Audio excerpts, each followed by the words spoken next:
বানিয়াচং দক্ষিণ যাত্রাবাসা সরকারি কোনো মেশিন না তাহায় মানুষের জমিন কুটাবাঙ্গ হইয়া পড়তেছে, আপনারা দেখেন।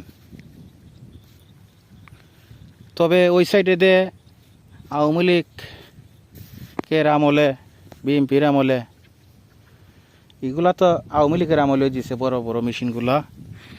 আমাদের দক্ষিণ সাইডে কোনো বড় নেতা আসিল না বানিয়াচং দক্ষিণ যাত্রাবাসা না তাহার কারণে কেউই ধান কাটার মেশিন পাইছে না।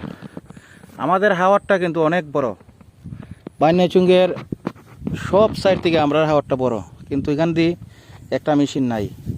অন্য অন্য সাইডে অহজনে 2-3টে করে পাইছে। আমি আর নাম বলি না, যেহেতু আমি জানি আমরা এই সাইডে মেশিনের অভাবে জমিন মানছে কাটতে পারতেছে না। আর 2-একটা মেশিন অন্যখান থেকে আনছিল, এগুলো আবার নষ্ট হয়েছে। আজকে দেখছি একটা মেশিনে কাটতেছে, অত বড় হাওয়ারটা এমনি নষ্ট হইতেছে।